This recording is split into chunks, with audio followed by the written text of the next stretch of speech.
Pembahasan Al-Hafidz Ibnu Hajar dari satu hadis ini, Anda akan mendapat faedah yang begitu banyak dalam syarahnya Fathul Bari. Yang pertama, disebutkan oleh beliau ya, ketika disebutkan hadis Nabi SAW, "Ma anzalallahu da'an illa anzalalahu syifaan." Allah tidak akan menurunkan penyakit kecuali Allah akan turunkan padanya obat, baginya obat. Berkata Al-Hafidz Ibnu Hajar, "Fi riwayati Talhah ibnu Amr min az-ziyadah fi awalil hadis, ya ayyuhan nas tadawaw." Adapun di hadis yang lainnya dari riwayat Talhah dikatakan dalam hadis Nabi SAW, "Wahai para manusia, berobatlah." Di sini berarti ada anjuran untuk berobat. Anjuran untuk berobat. Juga Al-Ba'li rahimahullah ta'ala bahkan menyebutkan di sini, hadis ini menunjukkan apa? Hadis ini menunjukkan peningkatan rasa harap bagi para pengobat,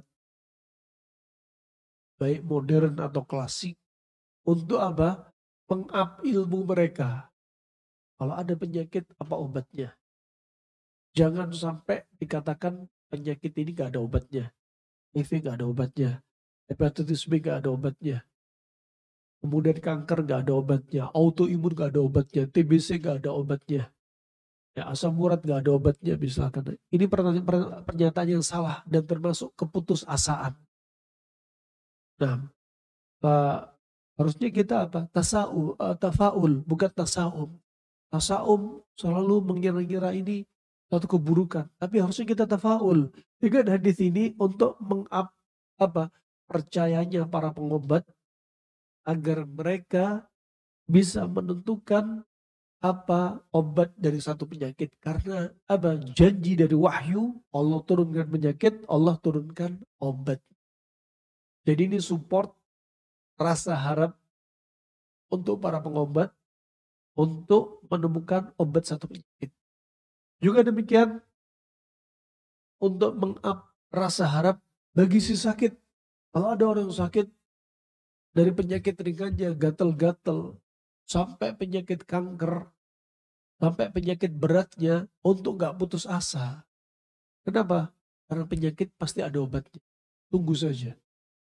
Nah, ini diantaranya, rahmani wa rahmakumullah jami'an.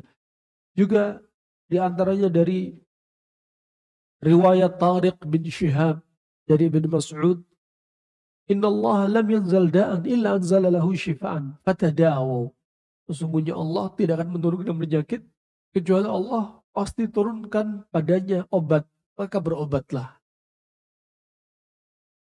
Juga diriwayatkan oleh An-Nasa'i, dikeluarkan oleh An-Nasa'i, disahihkan oleh Ibnu Hibban wal Hakim, dan misalnya oleh At-Tahawi, Abu Nu'aim, dari hadis Ibnu Abbas, dan dari riwayat Imam Ahmad dari Anas bin Malik, karena semua riwayat saling melengkapi. Inna Allah haitsu khalaqa ad-dawa fatadawaw. Sesungguhnya Allah ketika menciptakan penyakit, Allah juga ciptakan obatnya, maka berobatlah. Maka berobatlah. Wa fi hadis Usama bin Syarik, juga dari Usama disebutkan, "Tadawa ya ibadallah, fa inna Allah lam yadha' da'an illa wada'a lahu shifaan illa da'an wahidan al-haram." Berobatlah wahai hamba-hamba Allah. Ini anjuran dari Nabi. Karena sesungguhnya Allah Subhanahu wa ta'ala tidaklah menurunkan obat kecuali Allah turunkan padanya obat. Kecuali satu penyakit, yaitu al-haram, penyakit tua. Ya, termasuk tua, ya, tua organ dia, termasuk pikun juga demikian. Akhrajahu Ahmad wal Bukhari fil Adab al-Mufrad, dikeluarkan oleh Ahmad, Al-Bukhari, juga Al-Arba'ah, dan disahkan oleh Tirmidzi, juga Ibnu Khuzaimah, Al-Hakim, Dengan lafaz yang lainnya illa sam. Jadi disebutkan penyakit gak ada obatnya al-haram. Yang kedua asam. Asam yaitu kematian. Jadi dua penyakit yang gak ada obatnya. Cuma dua ini. Apa? Sam wal haram.